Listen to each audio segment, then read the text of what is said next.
नमस्कार मित्रांनो, आजच्या व्हिडिओमध्ये आपण जाणून घेणार आहोत की कशा प्रकारे आपण आधारमध्ये केअर ऑफ लावू शकतो। केअर ऑफ म्हणजेच या ठिकाणी आपण आपल्या आधारमध्ये आपल्या पतीचं किंवा आपल्या वडिलांचं नाव कशा प्रकारे लावू शकतो, ही प्रोसेस आपण या ठिकाणी ऑनलाईन पद्धतीने मोबाईलवर घरी बसल्या कशी करू शकतो, या ठिकाणी आपण या व्हिडिओच्या माध्यमातून बघणार आहोत। तर या ठिकाणी विश्वकर्मा योजनेअंतर्गत या ठिकाणी शिलाई मशीनचे फॉर्म भरण्यासाठी या ठिकाणी महिलांची खूप गर्दी होत आहे आणि ऑनलाईन फॉर्म भरताना एक अडचण येते आहे। ती अडचण म्हणजे या ठिकाणी केअर ऑफ जे आहे ते केअर ऑफ या ठिकाणी आधारमध्ये अपडेट करायचं या ठिकाणी सांगितलं जात आहे। तर ते अपडेट करण्यासाठी आपल्याला तिकडे पळावं लागत आहे। तर हे तुम्हाला कुठेही जायची गरज नाही, या ठिकाणी मोबाईलवर तुम्ही घरी बसल्या करू शकता। तर चला आपण व्हिडिओला सुरुवात करूया। सर्वात प्रथम तुम्हाला या ठिकाणी myAadhar.udiGovernment ही वेबसाईट ओपन करून घ्यायची आहे। त्यानंतर myAadhar ही जी पहिली वेबसाईट त्यावर क्लिक करायचं आहे। त्यानंतर लॉग इन बटनावर क्लिक करून आधार नंबर, ज्या व्यक्तीच्या आधारमध्ये तुम्हाला हे करेक्शन करायचं आहे त्यांचा आधार आणि या ठिकाणी कॅप्चा टाकून लॉग इन बटनावर क्लिक करायचं आहे। त्यानंतर तुमच्या मोबाईल नंबरवर एक OTP पाठवले जाणार आहे, तो या ठिकाणी एंटर OTP या सेक्शनमध्ये टाकून लॉग इन बटनावर क्लिक करायचं आहे। सक्सेसफुल लॉग इन झाल्यानंतर इथं आपलं जे आधार आहे ते आपल्याला दिसणार आहे। त्यानंतर खाली आल्यानंतर चौथ्या प्रकारचा तुम्हाला ऑप्शन आहे 4 नंबरचा आधार ॲड्रेस अपडेट। ॲड्रेस अपडेटवर तुम्हाला क्लिक करायचं आहे। त्यानंतर तुम्हाला 2 ऑप्शन दिसतील, अपडेट आधार ऑनलाईन आणि head of family base Aadhaar update. तर या ठिकाणी 2 नंबरचा ऑप्शन आहे त्यावर क्लिक करायचं आहे। त्यानंतर नेक्स्ट बटनावर क्लिक करायचं आहे। या ठिकाणी तुमचा ॲड्रेस तुम्हाला दिसणार आहे। खाली आल्यानंतर enter Aadhaar number of HOF या ठिकाणी तुम्हाला तुमच्या आधारमध्ये जे नाव अपडेट करायचं आहे, पतीचं किंवा लग्न झाले असेल तर या ठिकाणी पतीचं, लग्न झालेलं नसेल तर या ठिकाणी वडिलांचं नाव तुम्हाला या ठिकाणी अपडेट करायचं आहे। तर या ठिकाणी त्यांचा जो आधार नंबर आहे तो नंबर टाकून घ्यायचा। त्यानंतर मोबाईल नंबर आणि या ठिकाणी नातं काय आहे हे नातं आपल्याला निवडून घ्यायचं आहे। फादर असेल तर फादर, मदर, स्पॉस म्हणजे पती, या ठिकाणी अशा प्रकारचं करून घ्यायचं आहे। तर या ठिकाणी स्पॉस आपण निवडून घेऊ, कारण आपल्याला पतीचं नाव ॲड करायचं आहे या ठिकाणी। तर या ठिकाणी सिलेक्ट व्हॅलिड सपोर्टेड डॉक्युमेंटमध्ये तुम्हाला या ठिकाणी भरपूर डॉक्युमेंट दिसतील। इंडियन पासपोर्ट आहे, त्यानंतर रेशन कार्ड आहे, त्यानंतर मॅरेज सर्टिफिकेटसुद्धा तुम्ही या ठिकाणी जोडू शकता। मनरेगा जॉब कार्ड असेल, भरपूर ऑप्शन आहे या ठिकाणी, कोणताही एक डॉक्युमेंट तुम्ही जोडून घ्यायचं आहे। तर या ठिकाणी आपण मॅरेज सर्टिफिकेट जोडून घेणार आहोत, आपल्याकडे आहे तर जोडून घेणार आहोत। ओके बटनावर क्लिक करायचं आहे।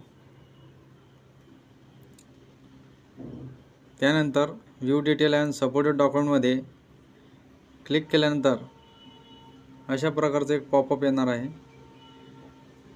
त्या पॉपअपवर कंटिन्यू टू अपलोड बटनावर क्लिक करून तुमचा डॉक्युमेंट या ठिकाणी सिलेक्ट करून घ्यायचा आहे। बघू शकता आपला डॉक्युमेंट सक्सेसफुली अपलोड झालेला आहे। त्यानंतर नेक्स्ट बटनावर क्लिक करायचं आहे। या ठिकाणी या प्रोसेससाठी तुम्हाला 50 रुपयाची फी आहे, ती या ठिकाणी देण्यात येणार आहे, द्यावी लागणार आहे। तर या ठिकाणी क्लिक करून 2 प्रकारचे ऑप्शन दिसतील, रेझर पे आणि पे बीज। तर या ठिकाणी आपण रेझर पेच्या माध्यमातून पेमेंट करणार आहोत।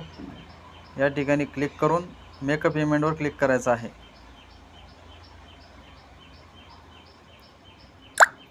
यानंतर पेमेंट गेटवर आपल्याला घेऊन जाणार आहे, तर वॉलेटच्या माध्यमातून आपण पेमेंट करणार आहोत। 3 ऑप्शन आहे तुम्हाला या ठिकाणी, कार्ड, नेट बँकिंग, वॉलेट। तर आपण वॉलेटच्या माध्यमातून पेमेंट करणार आहोत। वॉलेटवर क्लिक केल्यानंतर इतक्या प्रकारचे ॲप्लिकेशन तुमच्यासमोर येणार आहे। या ठिकाणी फोनपे हे सर्वांकडेच असतं, तर फोनपेच्या माध्यमातून आपण पेमेंट करणार आहोत। फोनपेवर क्लिक करून पे नाऊ या ठिकाणी क्लिक करायचं आहे। त्यानंतर या ठिकाणी फोनपेचा जो नंबर आहे किंवा या ठिकाणी UPI ID तुम्हाला टाकून घ्यायचा आहे। UPI ID टाकल्यानंतर व्हेरीफाय करून घ्यायचा आहे।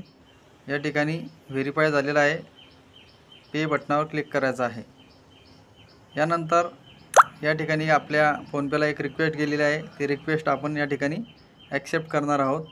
8 मिनिटांचा वेळ आपल्या या ठिकाणी देण्यात आलेला आहे। तर आपण फोनपेवरून पेमेंट करून घेणार आहोत। बघू शकता 50 रुपयाची रिक्वेस्ट आली आहे, पेमेंट झालेलं आहे। त्यानंतर परत आपल्या डॅशबोर्डला यायचं आहे, पेमेंट प्रोसेस सक्सेसफुल, आपलं पेमेंट झालेलं आहे। या ठिकाणी बॅक बटन दाबायचं नाही, ऑटोमॅटिक रिडायरेक्ट होणार आहे। बघू शकता पेमेंट डन। या ठिकाणी ट्रान्झॅक्शन सक्सेस, अमाऊंट 50 रुपये आणि या ठिकाणी रिसिप्ट जे आपल्याला डाउनलोड करता येणार आहे। डाउनलोड बटनावर क्लिक करून या ठिकाणी रिसिप्ट तुम्ही बघू शकता। या रिसिप्टचा जो SRN नंबर आहे, हा नंबर तुम्ही नोट करून घ्या। हा नंबर तुम्हाला पुढे लागणार आहे। अजूनसुद्धा हा व्हिडिओ संपलेला नाही, आता जी मेन स्टेप आहे ते यापुढे आपल्याला दिसणार आहे। तर व्हिडिओ या ठिकाणी सोडून जाऊ नका, पूर्ण प्रोसेस झालेली नाही आहे। या ठिकाणी मेन जे प्रोसेस आहे आता आपली बाकी आहे, तर ती व्यवस्थितरित्या बघून घ्या। त्यानंतरच तुमचं जे केअर ऑफ आहे ते लागणार आहे। तर व्हिडिओ या ठिकाणी स्किप करू नका किंवा सोडून जाऊ नका, नाही तर तुमचा काही फायदा होणार नाही। या ठिकाणी SRN नंबर हा नोट करून घ्या, तुम्हाला हा पुढे लागणार आहे। डॅशबोर्डवरती क्लिक केल्यानंतर या ठिकाणी परत लॉग इन करायचं आहे। लॉग इन बटनावर क्लिक केल्यानंतर या ठिकाणी आधार नंबर जो आहे, तो आधार नंबर आपल्याला आपण जो केअर ऑफ लावलेला होता आधीच्या आधारला, वडिलांचं किंवा पतीचं जे केअर ऑफ लावला असेल तो आधार नंबर, त्यांचा आधार नंबर या ठिकाणी टाकायचा आहे। त्यानंतर कॅप्चा टाकून लॉग इन विथ OTPवर तुम्हाला क्लिक करायचं आहे। OTP टाकून या ठिकाणी लॉग इन झालेलं आहे। OTP टाकून लॉग इन झाल्यानंतर या ठिकाणी सर्वात खाली यायचं आहे। खाली तुम्हाला एक ऑप्शन आहे, माय हेड ऑफ फॅमिली रिक्वेस्ट, या ठिकाणी तुम्हाला क्लिक करायचं आहे। त्यानंतर मी तुम्हाला आधीच सांगितलं होतं, जो SRN नंबर आहे तो SRN नंबर तुम्ही नोट करून ठेवा। तो SRN नंबर या ठिकाणी आपल्याला कामी येणार आहे। SRN नंबर एंटर SRN, या ठिकाणी SRN नंबर टाकून ॲक्सेप्ट बटनावर तुम्हाला क्लिक करायचं आहे। तर या ठिकाणी आपण SRN नंबर टाकल्यानंतर खाली आलेला आहे, you have receive request and SRN, accept बटनावर क्लिक करणार आहोत। त्यानंतर अशा प्रकारचे पॉपअप येणार आहे, तर या ठिकाणी कंटिन्यू बटनावर क्लिक करायचं आहे। You have accept the request as head of family for sharing your address, या ठिकाणी आपली जी प्रोसेस आहे हे पूर्णपणे कंप्लीट झालेली आहे। त्यानंतर गो टू डॅशबोर्डवर क्लिक करायचं आहे। तर अशा प्रकारे आपल्याला आपल्या आधारमध्ये केअर ऑफ म्हणजे आपल्या फॅमिलीचा हेड ऑफ, पतीचं नाव किंवा वडिलांचं नाव कशा प्रकारे लावू शकतो या व्हिडिओच्या माध्यमातून आपण जाणून घेतलं आहे। तर व्हिडिओ आवडल्यास आपल्या जवळच्या मित्रांना शेअर करा, व्हिडिओला लाईक करा आणि चॅनलला सबस्क्राईब करायला विसरू नका, कारण की अशाच प्रकारचे नॉलेजेबल व्हिडिओ आपल्या चॅनलवर आपण यापुढे आणत राहू। तोपर्यंत जय हिंद मित्रांनो।